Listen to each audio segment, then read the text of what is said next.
माता जी बैठी ना, तो उसकी कई समस्याएं थी। एक तो बेटे की शादी भी नहीं हुई, घर भी टूटा फूटा था, घर भी बनना जरूरी था।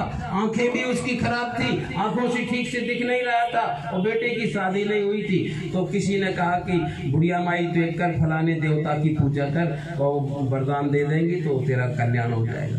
अब उसने खूब श्रद्धा से अमुक देवता की पूजा की, और उसने लंबे समय तक पूजा साधना की। तो उनके देवता ने कहा कि बुढ़िया माई एक वरदान मांग लो 24 घंटे में,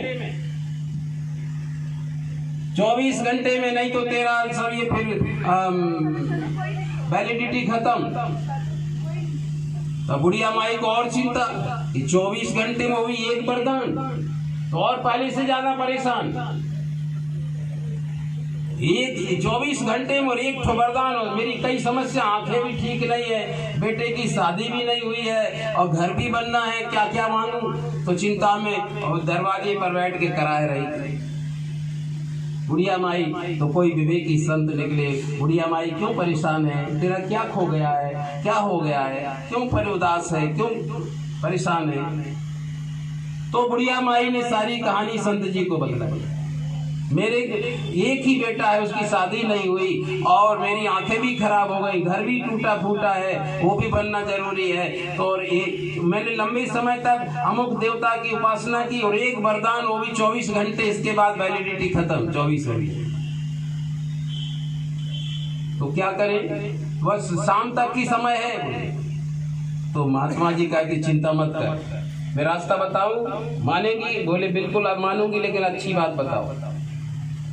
तो तू आज शाम को खूब अच्छे से पूजा पाठ करना, और अपने देवता से पनौती करके, प्रार्थना करके कहना, हे देवता जी मैं एक ही वरदान मांग रही हूँ कि मैं 7वीं मंजिल पर बैठकर अपने नाती को सोने के कटोरा में दूध पीता हुआ देख लूं।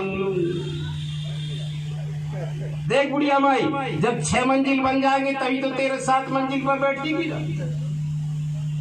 तेरे बेटे की शादी हो जाएगी तब तो तू नाती को, और तेरी आंखें ठीक हो जाएंगी तब तो तू देखेगी ना।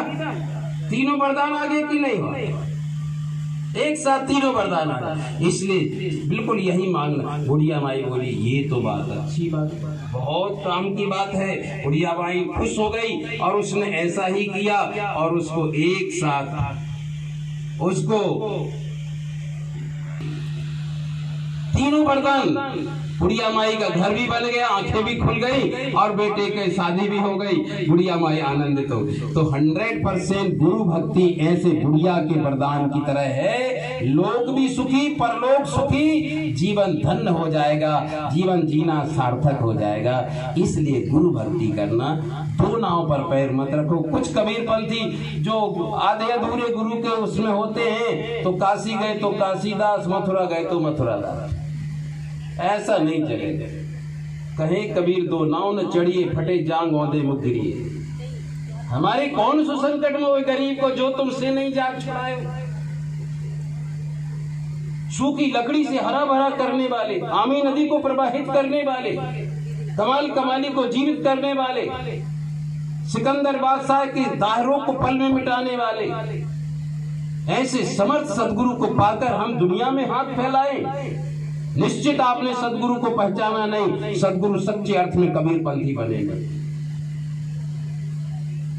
बुझे बुझे से, संदिग्ध से रहते हो, अपने जीवन को सत्संग द्वारा उज्जवल बनाओ, मन को सदगुरु को पहचानो। जिन सदगुरु पहचाना नहीं, तिनको तिहलोक ठिकाना नहीं। अपने भक्त को जो नहीं तारे, ऐसा वो साहिब दीवाना नहीं। प्यारे सज्जनों, इसलिए हम सच्चे अर्थ में सदगुरु की भक्ति, सच्ची भक्ति करें, उपासना करें। इस बुढ़िया माई ने एक ही वरदान में सारे वरदान मांग लिए अपने, और ऐसे गुरु भक्ति से ही सारे वरदान, आपका लोक भी सफल होगा, परलोक भी बनेगा, जीवन धन्य होगा। 100% मन स्थिति सुधर जाएगी और परिस्थिति भी सुधर जाएगी। लेकिन मन को चंगा करना है तो सत्संगा करो, और मन को चंगा नहीं करोगे तो मन दंगा करेगा। इसलिए सदगुरु की भक्ति करो, मैंने आज तक के जीवन के अनुभव में, अध्ययन में और अनुभूति में 100% यही पाया है कि दूध का सार दही, दही का सार मक्खन, मक्खन का सार घी और घी अंतिम सार है। ऐसे संपूर्ण आध्यात्मिक जगत में वेद, शास्त्र, कुरान, पुराण, गीता, भागवत, बाइबल सबका सारांश सदगुरु कबीर साहब की वाणी है। इससे ऊंचा ज्ञान दुनिया में नहीं है।